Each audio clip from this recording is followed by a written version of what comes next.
Hey everyone, welcome back to my channel. So today is finally the day we get to test out the new turbo with some 60 to 130 times. If you guys haven't been following along, previously I tested my stock turbo 60 to 130 and 100 to 200 times.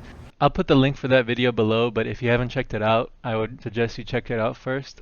But now we've got the Dynamic AutoWorks Flowmax 2.5 turbo. I also have an install video for that if you want to check it out, link in the description. And I finally finished up the tuning on this thing. I've been tuning with Doug Newton from Subpart Tuning. Huge shout out. He's been amazing to work with. And yeah, let's get into it. Before we get into the new numbers, let's take a look at the times I hit on the stock turbo. The best 60 to 130 I managed to get was 10.58 and 9.1 for 100 to 200 on pump 93, and then the best time overall on E40 was 8.73 for 60 to 130 and 7.45 for 100 to 200. Pretty respectable for a stock setup, but now it's time to see what the new turbo can do.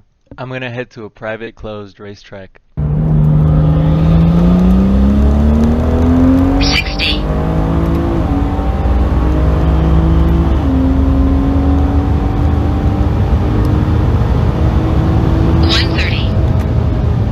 Alright, let's try again and see if we can get a faster time. 60.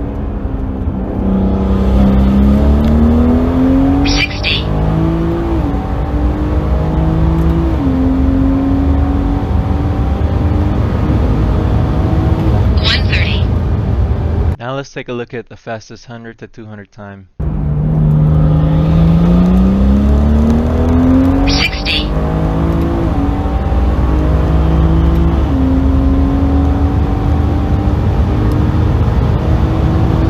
Alright, now let's talk about what I did to get the fastest time, and then we can take a look at the data log. So what I did to get the fastest time is, firstly I used Sport Plus. I know a lot of people say traction off, but in my experience Sport Plus gave the best times and the fastest shifts. And then I started in third gear for pump gas, and around 45 miles an hour I brake boosted to build up some boost, and then I shifted at 6700 RPM.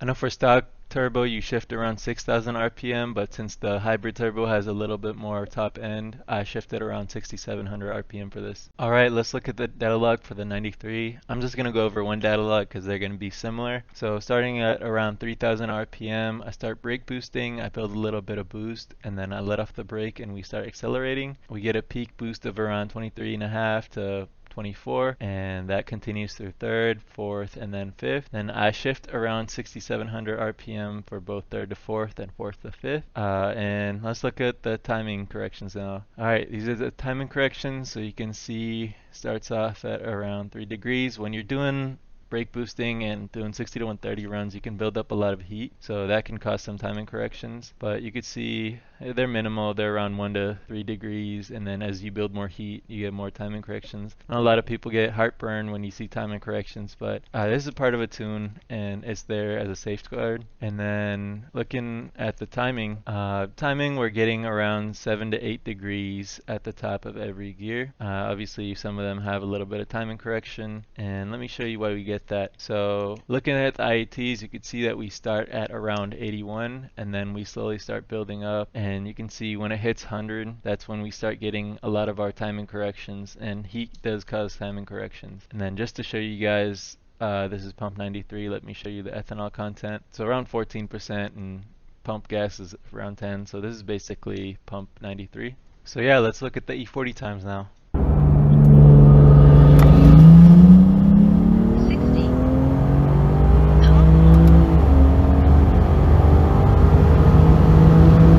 Let's try again and see if we can get a faster time. 60.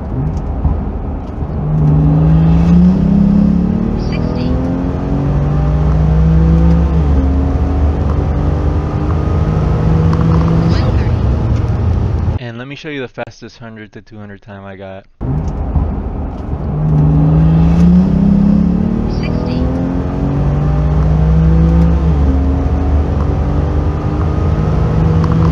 Alright, let's talk about how I get the fastest E40 time.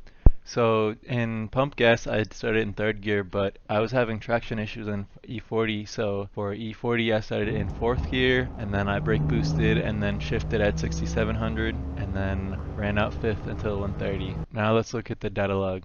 Alright, let's look at the data log for the E40 pull. So again, you can see at around 3000 RPM, this is in fourth gear, I started brake boosting, and then I let off the brake, and then builds to around 24 psi, and then eventually it builds all the way up to 33 psi up top. And then continuing into fifth, I shift at around 6700, and it's still starting at 30 psi, and then it goes to 33 psi. Again, looking at the timing, you can see that cylinder 1 gets a bunch of timing correction just from the brake boosting and building and generating all that heat. But other than that, they stay pretty consistent. You can see cylinder 1 kind of gets a little bad, but the more you go into this pull, the more heat you generate and the more timing corrections you get.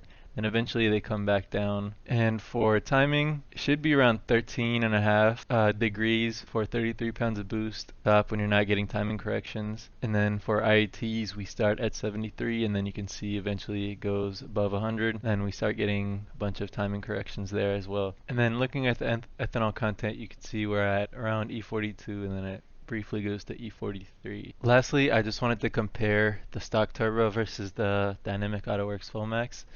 And these are the fastest times for pump 93. So fastest 60 to 130 was 10.58, 9.1. Then we were able to take 1.7 seconds off the 93 time and 1.4 seconds off the 100 to 200 time for a 93 pump. And you can see for boost on stock turbo we were running around 18 psi with around 10 degrees of timing, and on the Flowmax we're running around 23.5 psi with 8 degrees of timing. For E40, we knocked off like 1.9, almost 1.9 seconds and 1.5 seconds off the 100 to 200. Then you can see on E40 we're running 19.5 pounds on the MHD Stage 2 Plus with 16.5 degrees of timing, and now we're running 33 psi with 13.5 degrees of timing. So that is going to be it for this video. Please like, comment, and subscribe. I'm going to be going to the dyno sometime soon, and we'll see if we can break 600.